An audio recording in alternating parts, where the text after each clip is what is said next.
afternoon in September, a massive crowd of spectators at Cleveland Municipal Airport watched a radically modified Mustang named Begin tear around the course at incredible speeds. The pilot, Bill Odom, was leading the Thompson Trophy race. He had never flown a pylon race before that weekend. Odom was a famous aviator. He held records for long-distance flights, including a round-the-world journey completed in a very short time. Jackie Cochran, the legendary aviatrix who held more speed and altitude records than any woman alive, had bought the plane specifically for him to race. The aircraft was beautiful. Its radiator had been moved from the belly to the wingtips. The lower fuselage had been faired over smooth. It looked less like a warplane and more like a racing machine built for pure speed. On a subsequent lap, something went wrong. Odom cut inside a pylon and tried to correct toward the next one. The Mustang rolled inverted. It flew upside down for a terrible moment. Then it plunged into a house on West Street in nearby Berea, Ohio. Odom died instantly. So did Jean Lier and her infant son. The family had moved into that house just days earlier. The house burned. A vast crowd watched in horror. Cook Cleland, flying a Super Corsair, won the race after the crash. When reporters asked him about the tragedy, Cleland was blunt. He said Odom should never have been in the Thompson Trophy race at all. He was a cross-country pilot. Pylon racing took a different temperament. Odom was a good pilot, but he was in the wrong race. That crash would end the golden age of Cleveland air racing and force the Mustang into the shadows for over a decade. But it would not kill the airplane. The fighter that had swept the enemy from the skies over Europe was about to begin a second life that nobody could have predicted. It would fight in Korea. It would fly for many nations across many continents. It would cut telephone wires with its propeller over the desert. It would see the last dogfight between piston-powered aircraft in history. And decades after the factories closed, it would still be flying combat missions in the Caribbean, while jets circled overhead. This is the story of what happened to the Mustang after the World War. When the war ended in August, the United States military found itself with a problem nobody had anticipated. There were too many airplanes. North American Aviation had built thousands of Mustangs during the war. The factory in California had produced them at a rapid pace every week during peak production. Now, the assembly lines went silent. Thousands of aircraft sat in storage depots across the globe. The cost to maintain them exceeded the value of keeping them. The solution was brutal. Across America and Europe, crews began cutting up perfectly good fighters with torches and dropping heavy steel plates from cranes to smash airframes in half. A teenager named Ed Maloney watched this destruction unfold at a field near Chino, California. He was a senior in high school with a deep love for aviation. He had spent his childhood clipping pictures of airplanes and building detailed wooden models, while other kids traded baseball cards. Now he watched bombers snapped like toys. The steel plates fell from cranes and cleaved the fuselages in two. It was almost sickening, he said. Later, he saw house-sized mounds of aircraft technical manuals being set ablaze. One of the workers told him he was welcome to all he could carry. Maloney made trip after trip, loading his car with documents, saving them from the flames. That experience would haunt him for the rest of his life. He vowed to save as many aircraft as possible. He did not have much money at the time, but he would scrape together enough to buy an old Warbird and store it. Sometimes he would trade one aircraft for something else. Soon, he had a collection. But Maloney was the exception. Most Americans saw surplus aircraft as scrap metal.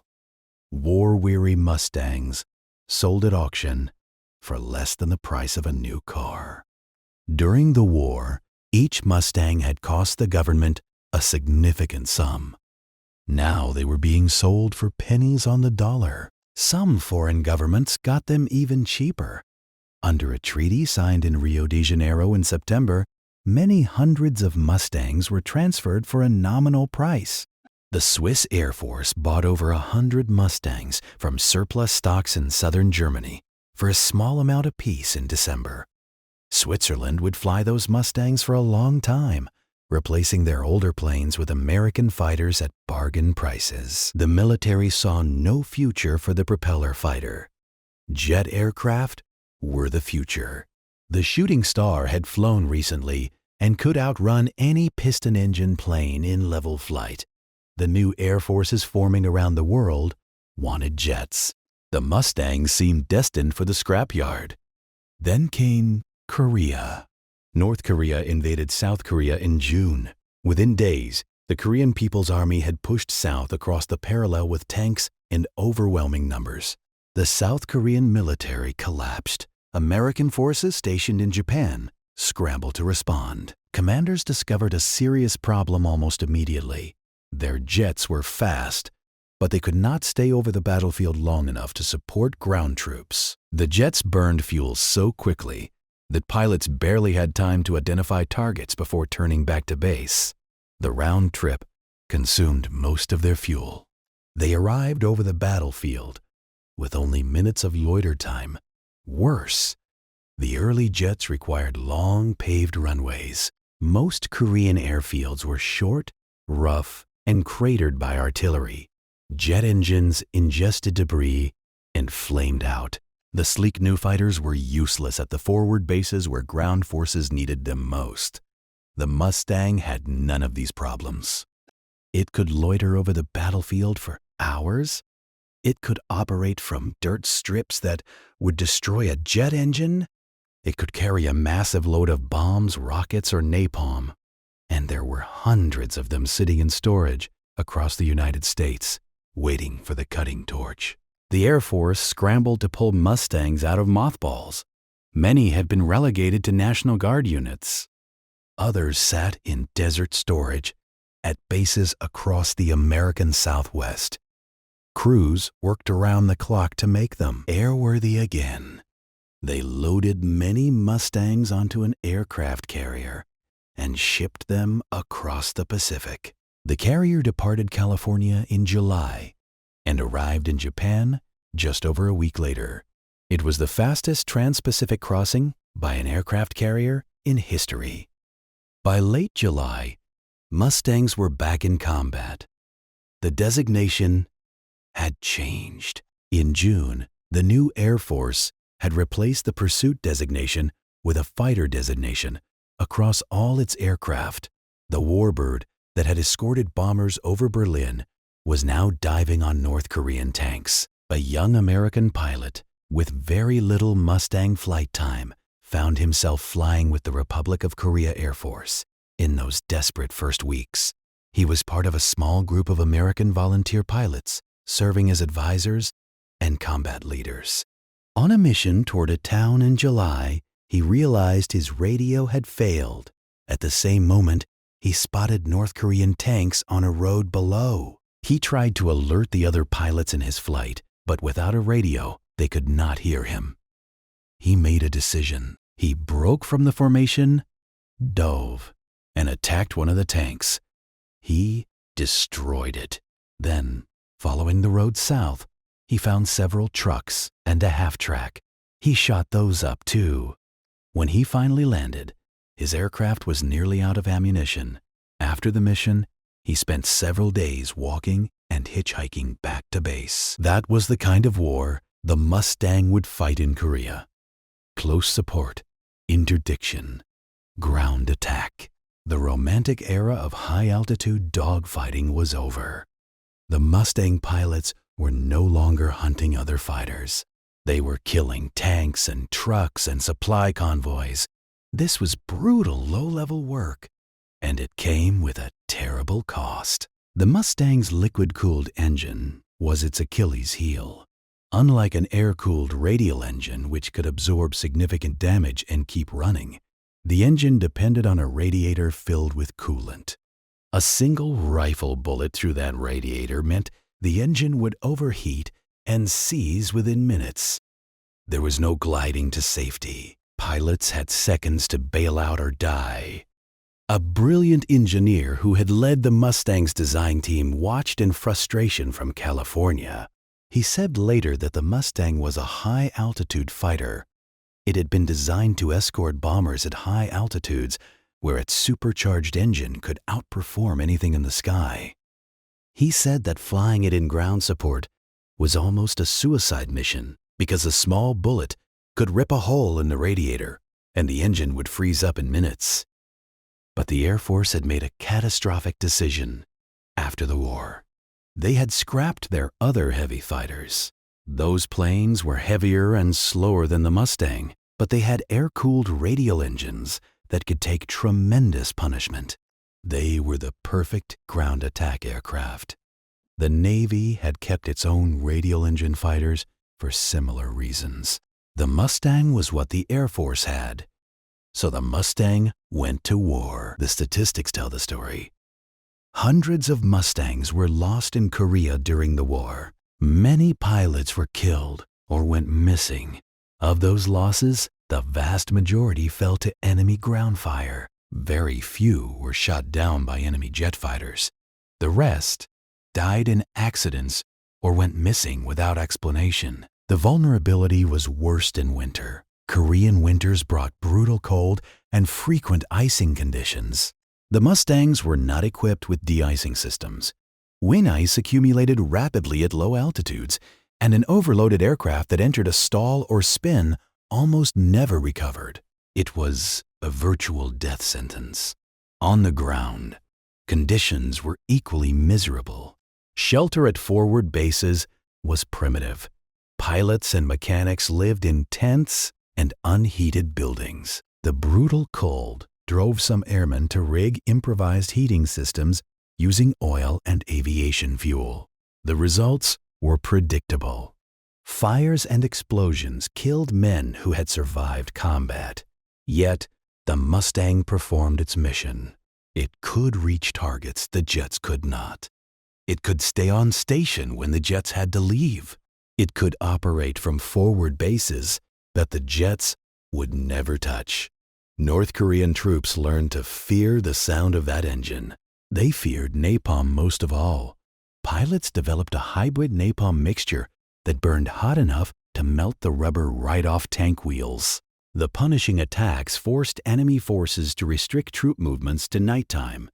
And to camouflage everything, soldiers hid their vehicles under any available cover, sometimes driving tanks into houses or haystacks to escape the Mustangs circling overhead. The Australian Air Force flew Mustangs in Korea for several months before they converted to jets. They suffered significant casualties during that period before assisting other United Nations forces in hammering enemy forces. The Australian Mustangs escorted bombers on raids against enemy airfields. The South African Air Force also flew Mustangs for some time, until they converted to different jets. Their losses were heavy, with many pilots killed or missing. They earned a reputation for professionalism under fire. The South Koreans flew Mustangs throughout the war. For them, it was not a matter of choice. They could not afford jets. The Mustang was their backbone fighter, flown by pilots who were fighting for the survival of their country. Some Korean pilots were veterans of earlier wars. They knew how to fly. They knew how to fight. They knew they might not come home. By late in the conflict, the Mustang was finally being replaced by jet fighter bombers. The age of the propeller fighter in American service was ending. The last American Air Force Mustang was finally withdrawn from service in the late 50s. It was retired to a museum, but for a brief moment, it was reactivated to fly at an anniversary demonstration. One final flight for the old warrior, but in other parts of the world, the Mustang was just getting started. In the summer, a fledgling nation called Israel was fighting for its survival. The state of Israel had declared independence.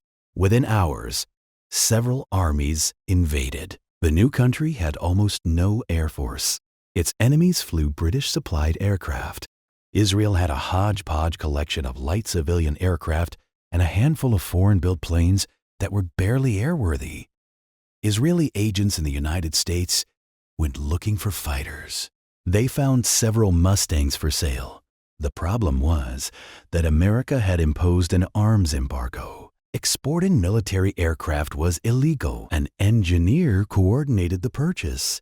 The Israelis did something creative. They crated the Mustangs and labeled them as farm equipment. Nobody asked what kind of equipment weighed several tons and came in airplane-shaped crates. The first Mustangs arrived in September. Mechanics worked around the clock to assemble them at a makeshift airstrip hidden among orchards. Within days, the Mustangs were flying combat missions. They immediately became the best fighters in the Israeli inventory, faster and longer ranged than anything the Arab armies could put in the sky. With their long range spanning the entire region, the Mustangs were used for reconnaissance as well as ground attack and interception. They could reach distant cities and return to base on a single tank of fuel. No other Israeli fighter could match that capability. In November, a foreign reconnaissance plane was flying over Israel. These aircraft had been flying missions with impunity because no Israeli fighter could reach their altitude. That day, a volunteer pilot scrambled in a Mustang. He climbed to altitude and intercepted the plane. He shot it down. It was a message. The skies over Israel now belonged to Israel. In January, just before the final ceasefire, Mustangs were escorting trainer planes pressed into service as ground attack aircraft. They encountered enemy fighters over the battlefield. In the dogfight that followed, the Mustangs shot down several of them. It was the Mustangs' last air combat action of that war. Although the war ended, the Mustangs continued to fly. Israeli pilots conducted reconnaissance missions over neighboring states for years afterward. In April, several Mustangs and other planes attacked enemy positions after an ambush. In another instance, when a Navy ship ran aground, Mustangs flew cover for the rescue operation. When recovery became impossible, they bombed the ship to prevent it from falling into enemy hands. By the mid-50s, the Israeli Air Force was acquiring jet fighters. The Mustang lost its frontline role. Many were placed in storage. Only one squadron remained operational, its primary mission being training new pilots. Then came October and the Suez Crisis. Several nations had secretly agreed to attack Egypt. The plan called for Israel to strike first. The Israelis pulled their Mustangs out of storage. A second squadron was formed. Given their long range, the Mustangs were tasked with destroying enemy aircraft at distant airfields. But the Mustangs also received a special mission unlike anything the aircraft had ever attempted. On an afternoon in October, two pairs of Mustangs raced westward across the desert. They flew at treetop level, so low that their propellers nearly touched the sand. Their mission was to cut telephone lines using their wings. Intelligence knew that enemy command and control depended on landlines running through the desert. If those lines went down, units would be unable to coordinate their defense. Radio communication was unreliable. The telephone system was the nervous system of the Army. Someone had designed a special device for the mission. It consisted of a weight connected by a cable to the aircraft's tail.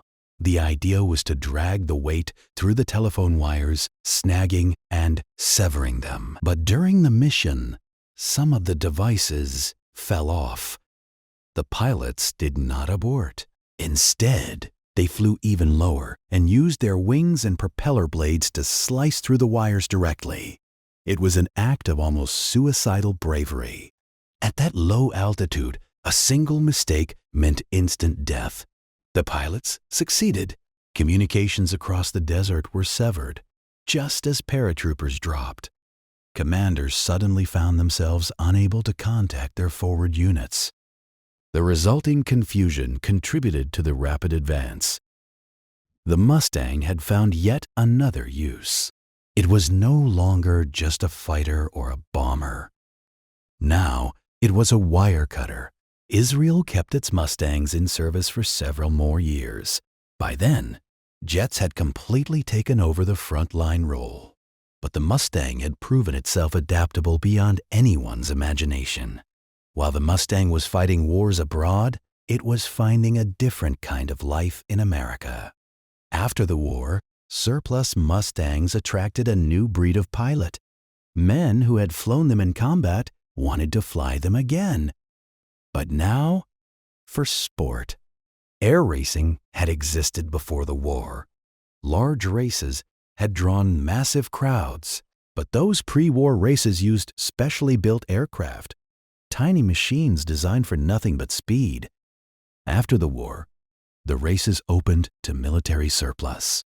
Suddenly, ordinary civilians could buy fighters that had cost the government a fortune for a very low price. The Mustang was perfect for racing. It was fast in a straight line. It was relatively easy to fly compared to more temperamental fighters, and it could be modified extensively. Racers stripped off armor and weapons to save weight. They smoothed the airframe and filled every rivet hole. They tweaked the engines for more power. Some moved the radiator from the belly to the wingtips to reduce drag. A pilot won a major cross-country race in the late 40s, flying a Mustang at incredible speeds. Jackie Cochran finished high in another Mustang. In a subsequent year, they won again. The first few finishers that year were separated by very little time. It was the closest transcontinental race ever. Pylon races showcased modified Mustangs flying at speeds their designers had never imagined. Modified planes circled the course at high speeds, pulling tremendous force in the turns. But air racing was dangerous. A pilot died when gas leaked into the cockpit of his modified plane during a race. His aircraft crashed while the race continued around him. Another pilot won that year at a record speed. Then came the fatal crash in September. The deaths of the pilot and a local family ended the Cleveland races. Organizers could not risk another disaster in a residential neighborhood. Authorities threatened to ban future races. Sponsors pulled out. From that point onward, surplus military aircraft were banned from competition. The Mustang racers were grounded.